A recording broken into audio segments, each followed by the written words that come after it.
So as Daniel said, my name is Nara Kasbergen. I'm a senior full-stack web developer at National Public Radio in the United States in Washington, D.C. And I'm very excited to be back here. I was here for the first time last year. A little bit more about me. I actually grew up around computers. My dad worked for Hewlett-Packard, what used to be Compaq. And so for as long as I remember, there were always computers in the house. That's a picture of me at age 3. I actually taught myself to code right around age 10. The story here was I used to like to write short stories as a hobby. And at one point, my dad decided, we should really put your short stories up on this thing called the internet, because then other people can read them. And so he built me a website. And the website worked, but it wasn't very pretty because my dad did not really have an eye for design. And so I looked at this and I said, I think I can do better. And so I basically just taught myself HTML and CSS. And a couple of years later, started teaching myself PHP because over time, I was running into this problem where anytime that I wanted to add a link to the sidebar, I had to manually update every single HTML file. And so I was talking to one of my internet friends at the time, and he said, you should really check out this thing called PHP because it has this feature called includes. So then you can just put your sidebar in a file, and anytime that you need to add a link, you just update that one file, and all of your other pages will update magically. And I said, OK, that sounds cool. And so I started teaching myself PHP. And over the years, I started doing this more and more as a hobby and as basically side jobs in high school, going into college, so that by the time I graduated from college, I knew that I didn't want to be a web developer because I'd been doing it for such a long time that I wasn't really excited about it anymore. Long story short, I still ended up being a web developer anyway. Feel free to ask me about that story later. But one thing that's interesting about this is that at this point, I've been using PHP for almost 20 years. But up until a few years ago, I never actually engaged with the PHP community. I'd always basically just been referencing some tutorials and stuff like that, but wasn't really talking to any of the people building the language, anyone who was really serious about engaging with the community. But that all changed in April of 2016. Because at one point I had decided that I wanted to start speaking at conferences, and I'll tell the story about why I wanted to start doing that later. So I'd been doing some research for a little while earlier, trying to figure out, how does one actually speak at conferences? And I realized that I needed to go through a call for proposals. And so I started researching, OK, what is a good conference for a beginner? And I heard about this conference called Lone Star PHP that unfortunately no longer takes place, but used to take place every year in Dallas, Texas. And so I sent them a proposal, my very first conference proposal ever, and it got accepted. And so in April of 2016, I got on a plane from Washington, D.C. to Dallas to go and speak there for the very first time. And what was interesting about this is that this was really the first time in my life when I started wrestling with the idea of imposter syndrome a little bit. Because I'd been doing coding, doing web development for such a long time, in my day-to-day job, I never really felt like I was an imposter because by this point, I'd really internalized the idea that everyone is just making it up all the time. No one actually knows what they're doing. But this was the first time, like I said, when I wrestled with imposter syndrome because, of course, I was a first-time conference speaker. But I was also a little bit afraid that people were going to find out that this is kind of how I really felt. That even though I used PHP on a daily basis, it actually wasn't that great of a language. And I was really afraid for some reason that I was going to get to this conference and I was going to talk to people, and if they found out that I felt this way, they would not want to talk to me anymore. They were probably going to ostracize me from the community. But what I discovered as I started speaking to other speakers and engaging with people at the conference is that more than one person that I talked to felt this way as well. But the whole idea was that that was why this conference was taking place in the first place, because this was really a gathering of people who cared enough to make it better. That was the whole point. And that was a really eye-opening moment to me. I thought, this is actually kind of cool. The fact that a bunch of people can get together and acknowledge that something is not perfect and really work together to try to figure out how do we make the language better, how do we make the ecosystem better, how do we make all the libraries and tools better, how do we make each other better. That was really awesome and really inspiring and made me want to continue to stay a part of that community. And so flashing forward 3 years later, I'm still here. I still speak at PHP conferences regularly. I love engaging with the community. And this is interesting because my day job nowadays is actually not PHP anymore at all. I do almost 100% JavaScript. But I am still here because I love the community. In fact, because I'm a developer, I really love data. And at some point last year, I decided I was going to try to chart the kinds of conferences that I speak at. Because I knew that I kind of engaged with a variety of them. I realized that the labels might be a little bit hard to read in the back. And they're not super important. The thing I want you to take away is that the blue part of the pie, that's PHP conferences. That makes up roughly a third. The red part of the pie are JavaScript conferences that make up roughly a third. And then the other colors are all a mixture of things like polyglot conferences, women in tech conferences, and I also spoke at a Python conference. The point here being, I speak at a variety of conferences and engage with a variety of communities. And I feel like as a result, I can personally say that I believe that PHP has one of the best communities in all of tech. Overall, I found that people here are really friendly, they're very passionate, and I love engaging with them, and I love coming back time after time. However, it won't stay that way forever unless more people start giving back. PHP also has a problem that the community is fairly old. A lot of the biggest organizers in this community have been doing this for sometimes decades. And one of the symptoms of a healthy community is that people have to be able to leave and be confident that someone else will take their place and keep things going. And so there's lots of folks in PHP who, for example, they have families that they want to spend more time with, or their job has changed and now they're actually using a different language. They're not using PHP all the time anymore. And there has to be a place, a way for those people to say, okay, I've put in a bunch of contributions, I've enjoyed my time here, but now I'm ready to move on. And they have to be able to do that with the confidence that someone else will step up and say, I'll keep your open source project going, I'll keep your user group going, all of those types of things. But unfortunately, I feel like we're not seeing enough of that. And so that's really what inspired me to put together this talk, is to talk to you all about at least my thoughts on how we can all try to kind of improve that to keep going. But I also wanted to make sure that this is accessible. And so one of the things I was thinking about was, you know, what you want to do in this space should depend on sort of where you're at now. If this is your first conference, then I think you should just kind of try to engage with the community the best that you can. If you have been going to conferences and user groups for a while, then there are ways to step up there. And if you're really comfortable and you're ready to start speaking and contributing to open source, doing those other kinds of activities, we'll also talk about that. And so we'll go through them in those three kind of levels, starting with the first level, which I call engage, with a conference, with Twitter, and your local PHP community. So let's take a break, and please raise your hand if this is your first PHP conference ever. I'm really curious. All right, that's maybe about a fifth of the room. So that's pretty consistent with what I've seen in the past. So welcome. We're all very glad that you're here. And I hope that you continue to stay a part of this community even after you leave here today. The other people that I wanted to talk to were my fellow introverts. I feel like we hear this all the time, that tech is full of introverts, and that's true. But one thing that I also wanted to point out is that it's not just kind of a binary spectrum. It's actually two-dimensional. So you can be introverted or extroverted, and you can be outgoing or shy. And I'll briefly talk through some of the definitions there. If you're introverted, that really means that you energize the most from being by yourself. Whereas if you're extroverted, you energize from being surrounded by lots of people. And if you're outgoing, that means that you enjoy talking to people, especially talking to strangers, meeting new people. Whereas if you're shy, those are things that make you a little bit uncomfortable. And so it's true that tech is full of introverts, but especially at conferences like this, you're probably going to find a lot of folks who are introverted and outgoing.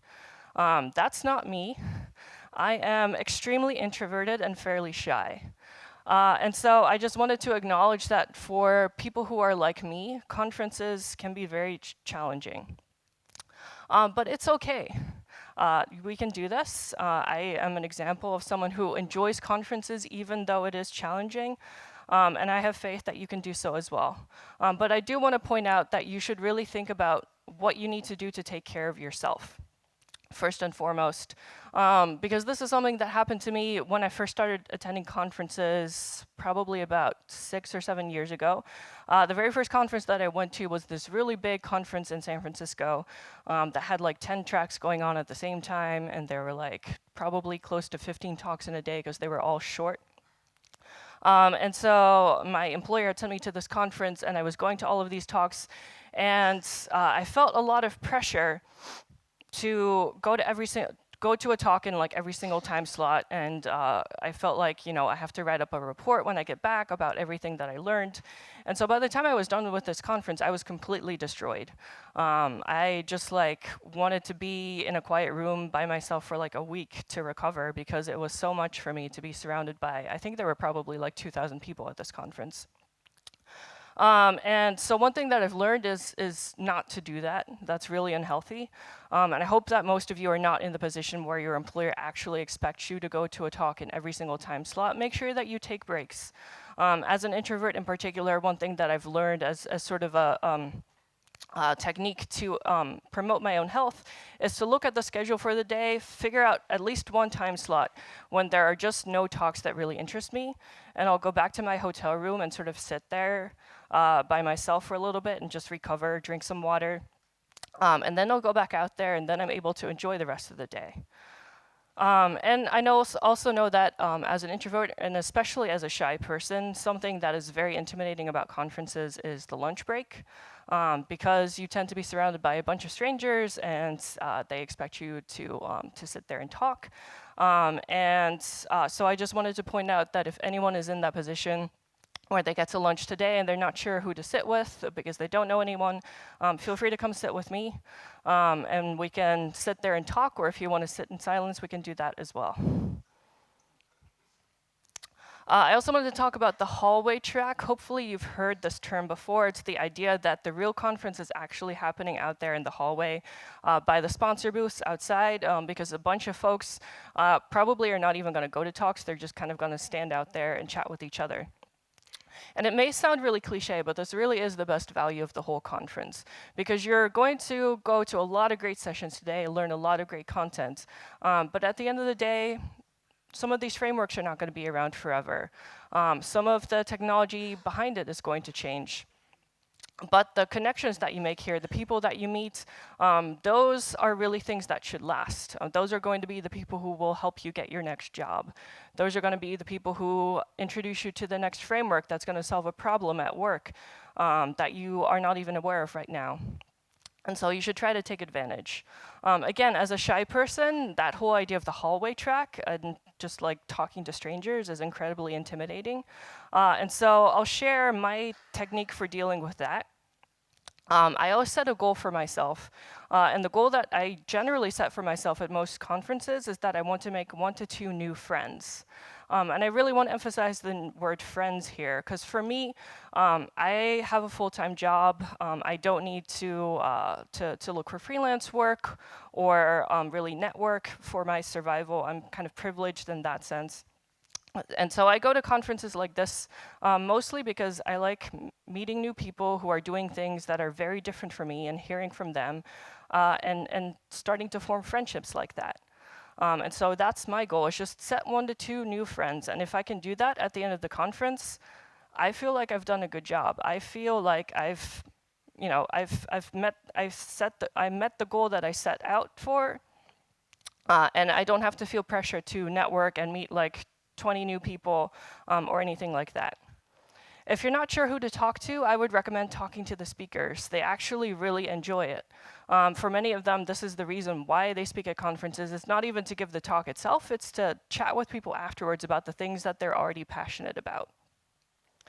And along with that, I would really encourage you, even though it might be hard, especially with Rasmus giving the closing keynote tomorrow, to kind of set aside these ideas of hero worship. There might be people here who you idolize. You think, oh, that person created the framework that that I'm using every single day. But please don't put them up on a pedestal. Don't act like they're like this being that needs to be worshipped. They're people just like you. And they're here because they want to talk to you. They want to hear from you. So treat them as such. Treat them as peers. Talk to them. I also want to encourage you to attend tonight's social. phpDay has a great conference social. I will say sometimes at these conference socials, people drink a little bit too much. Please remember to eat something. And if you are not a general drinker, don't feel pressured to drink. But more importantly, just don't skip it. You don't have to stay the entire time, but at least go and enjoy it for a little bit. I especially wanted to mention the people who are local, the people who are not, traveling from out of town to stay here at the hotel, but the people who are going home tonight. I know it's very tempting to just say, okay, it's 6 o'clock, it's time to go home. I'll be back at the conference tomorrow. But even as locals, you're going to meet a lot of people at these socials, and so you should try to take advantage of that if you can. Also remember to give the speakers feedback on joined in.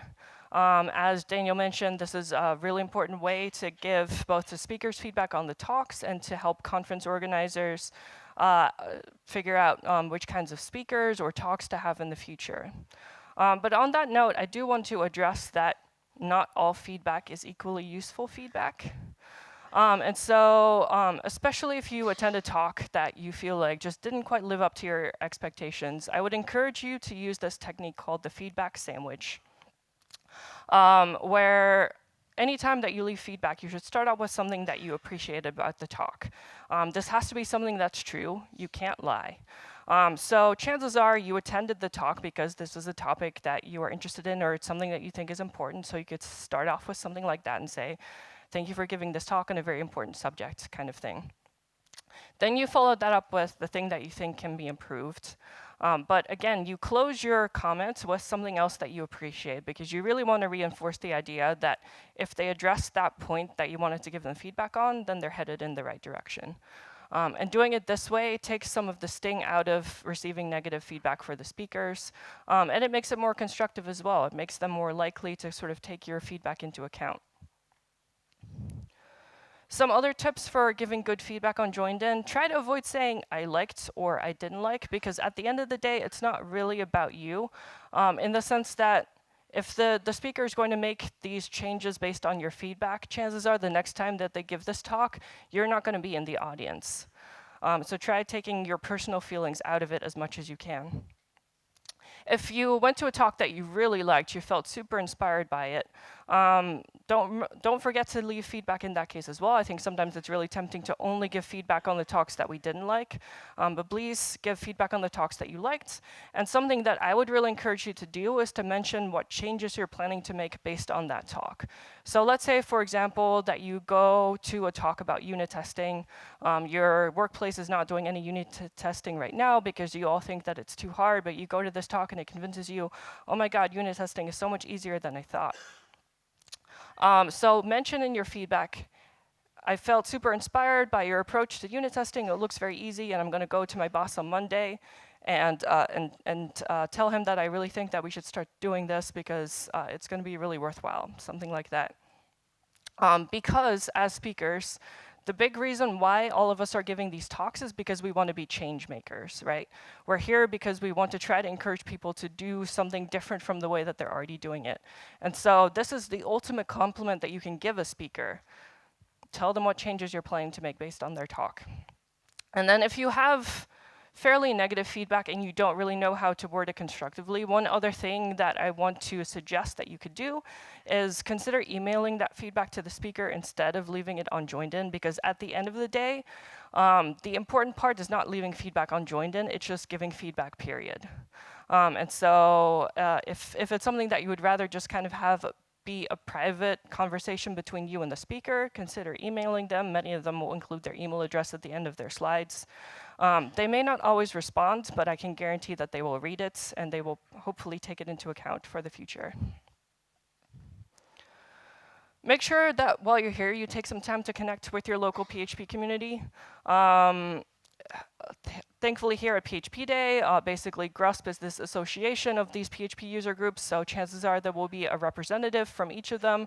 Or if you're not sure who your local PHP user group is, talk to Daniel. And there is also a meetup today at 5 o'clock, so you could pop in there and kind of figure out what your local PHP community is like. And then after the conference, try to go out to one of their meetings at least once. At the very least, get to know the organizers, get an idea of who is kind of running your local PHP community.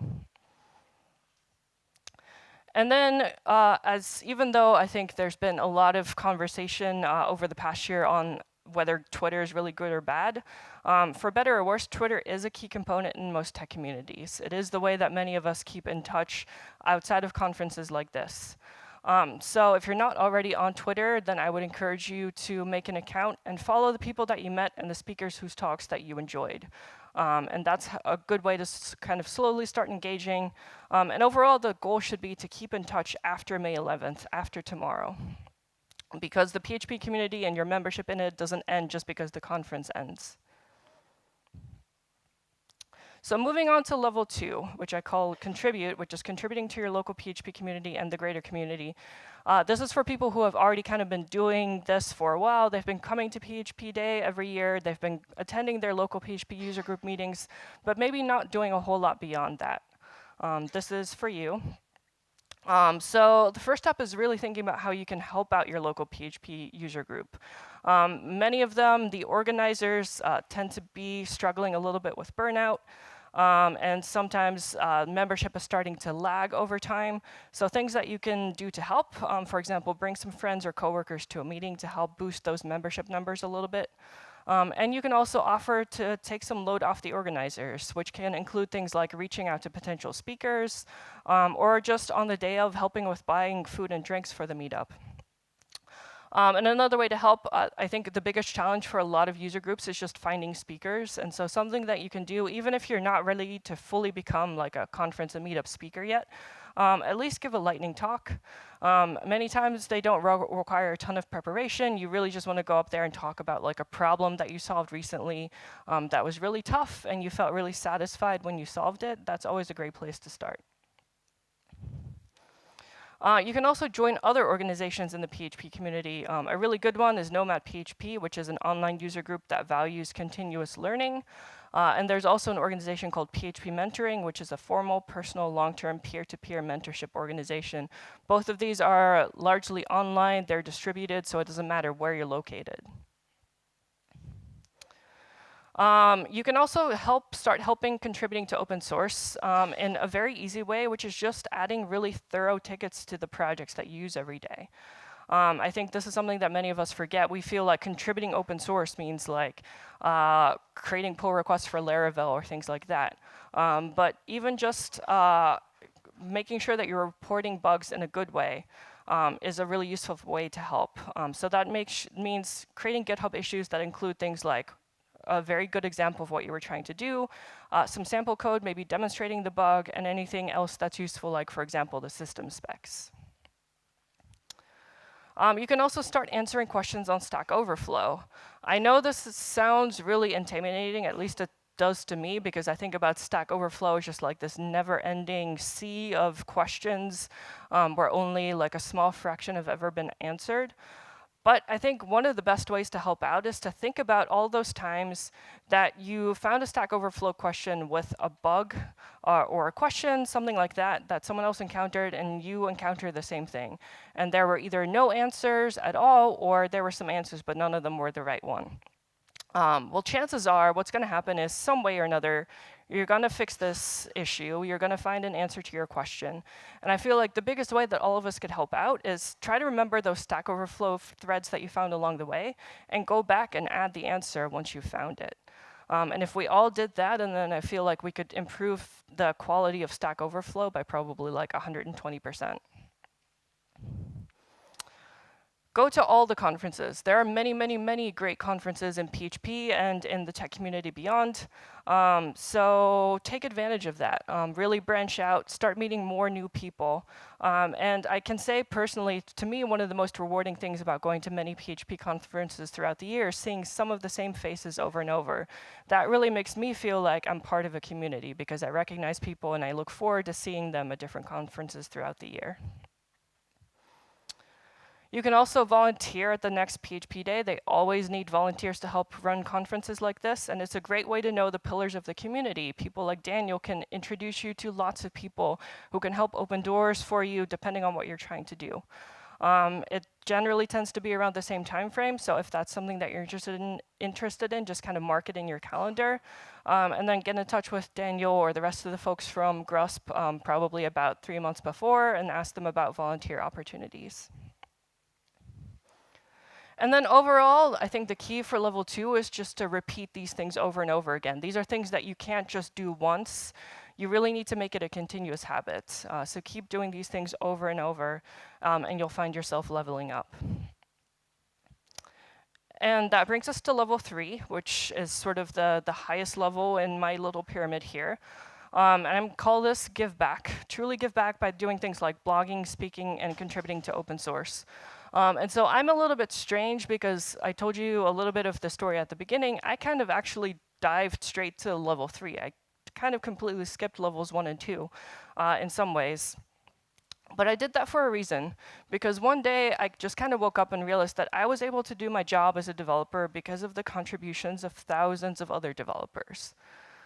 And that was really kind of an eye-opening moment for me, because I realized that at any given time, I'm always doing things like referencing blog posts that explain how to do something that I'm trying to do with code. I'm either going to conferences or at least watching videos on YouTube. And these talks do things like demystifying complex topics or introduce me to new ideas.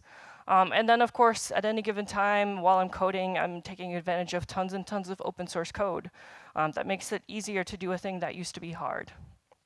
And so as I was thinking about that, I realized that I really wanted to give back. And I encourage you all to think about doing that as well. So if you're interested in doing things like blogging and writing, the good news here is that it's easier to do this than ever. Use something like Medium or WordPress.com. You don't really have to worry about hosting your own blog and keeping up with like WordPress security updates and things like that. If you're not sure where to start, again, the place that I always encourage people to start, whether it's with writing or with speaking, is to think about the most recent problem that you tried to solve. For example, like at work, you probably ran into something that you weren't anticipating and it took you a little while. But when you finally solved it, you felt super powerful. You're like, man, like I did something really cool. Write about that. It doesn't matter how many other people have written about it before. When you're just starting out, that's not the important thing. You're really just trying to sort of put yourself out there to get yourself comfortable with the idea of technical writing or with speaking. There are also if writing is something that you're truly interested in, that you're passionate about, there's other opportunities in the community. So for example, you can write for this publication called PHP Architect. One of the nice things is that both gives you exposure and they also pay you to write. So there's a few people here that you can talk to who have written for PHP Architect before. So for example, Larry Garfield is someone you could ask about how one goes about doing that. Speaking at conferences, so obviously this is the thing that I said I started out with. I did this because I realized even though I wasn't necessarily always solving unique problems, my viewpoint is unique and my ideas mattered. In my case, a lot of my motivation was also that I had attended some conferences and I noticed that there just weren't that many women up on stage. And I wanted to change that, and I realized that honestly the best way to change that was just to start doing it myself. And interestingly, I talked about being an introvert, and I realized over time that as an introvert, it actually makes socializing at conferences easier. Because afterwards, people will come up to me and talk about the topic of my talk, which is something that I'm already passionate about to begin with. And so then we don't have to sort of struggle to make awkward small talk. I know that people will come up to me to talk about something that I care about, and we have these great conversations. And make great friendships, great lasting connections. And so I have so much better of an experience at conferences now as a speaker than I did just as an attendee. Now, I will say there are definitely challenges in public speaking. So I talked about being an introvert and being shy. I'm not a natural public speaker. As you've probably noticed, I still struggle a little bit, especially at the beginning, as I was quite nervous. It takes me a lot of practice, a lot of sort of sitting in a room by myself, going over to the talk over and over again, which is a challenge because I don't actually like the sound of my own voice. I also don't like attention, so just being up on a stage like this is really uncomfortable. Like the idea that so many of you are looking straight at me right now is really uncomfortable. I definitely get stage fright, so about half an hour before my talk every single time, I'm just like, why am I doing this again? I'm also not a morning person, so normally I'm like getting out of bed at this time of day, so being up here dressed on stage is a challenge. And then I also get flight anxiety, and so for a lot of conferences like this, I have to get on an airplane. So the big question is, why do I do this? But no, really, like, I actually think public speaking is awesome. Just because it's such a good way of sort of challenging yourself and also helping others at the same time. And so for me personally, I've talked over and over about this idea of leveling up, and one of the things I love about it is that I can sort of see myself leveling up every time I give a new talk at a conference. I can sort of see my own growth over time, and I feel like there's not enough places in your life where you get to do that. It's so easy to sort of feel like you're just stagnant. And so I encourage you to think about sort of challenging yourself as a way of growing. It feels really cool. So if you're wondering how to get started with public speaking, obviously speaking at your local meetup, your local user group is probably the best place to start. And I've mentioned before that one of the big challenges for many of them is just finding speakers. You can also consider speaking more at work. So this is actually how I got most of my start. I was giving a lot of presentations internally, and I realized over time that even though public speaking used to kind of freak me out, it really wasn't scaring me anymore. I realized, I'm actually like pretty decent at this, and I feel like I want to challenge myself and start talking to strangers. If you're looking for more advice, I would encourage you to talk to Dave Linneman, one of the speakers here today. He's pretty passionate about helping new people get started with speaking. He helps run his local user group, so he has some experience with that as well. There's a website called helpmeabstract.com. Which actually has its origins in the PHP community as well, which is a great resource for anyone who has sort of decided that they want to take the plunge and starting to work on proposals and wants feedback from veteran conference speakers. They'll give you feedback on your proposals. And if you're ready to kind of start speaking at conferences, the good news is now is a good time. There's quite a few open CFPs, especially in the PHP community. So some examples of those are PHP Central Europe, PHP Barcelona, PHP Conference Brazil, PHP World, and PHP Roar. And I want to give a special shout out to PHP World, which happens in my own city of Washington, D.C. in the US. I'm not involved in organizing it at all, but I love this event because I love everyone coming to me in D.C. And so I would encourage you all to apply to speak there if that's something that you're interested in. And we can totally hang out, and I'll give you all of the recommendations for great things to do in D.C. It's a lovely city.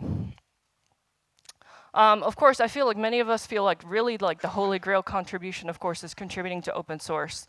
But at the same time, I think it's easy to think that that means that you really have to like create the next Laravel, and that's obviously like a really complicated and intimidating idea. But also, I would encourage you to think about what's out there already and seeing how you can help. Many maintainers for popular projects are kind of burning out and are looking for co-maintainers to help. So if you help out even with just kind of small pull requests here and there, like you too could become a co-maintainer for a project that you use every day. And remember that contributions are not just code either. I think the number one thing that almost every open source project needs help with is the documentation. So even if you feel like your tech skills are maybe not advanced enough to really truly help with a lot of these projects, at least make a pull request to help fix their docs.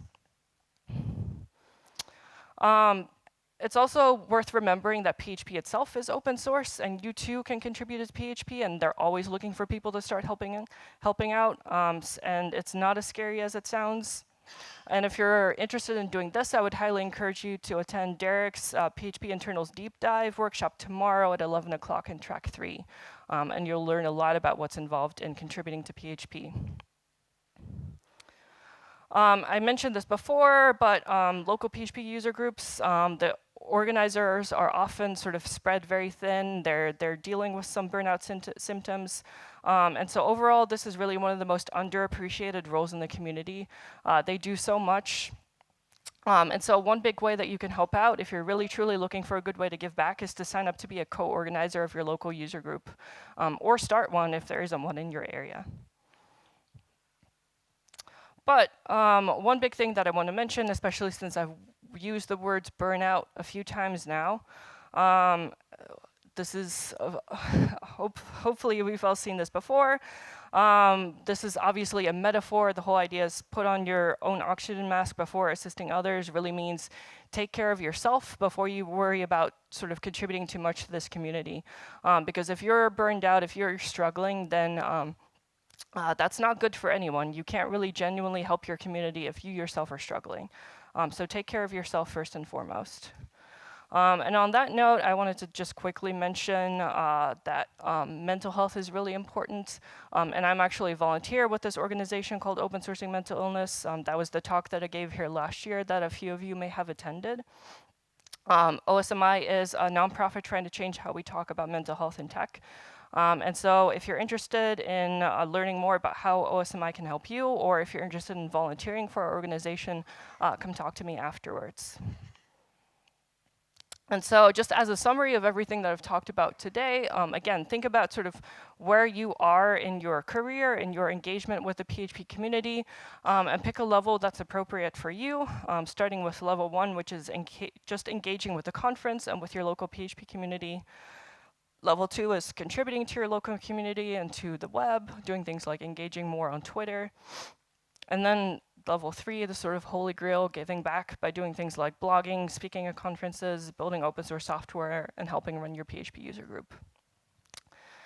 And so go out today and go level up. I believe in you. And that's all I had. Thank you very much.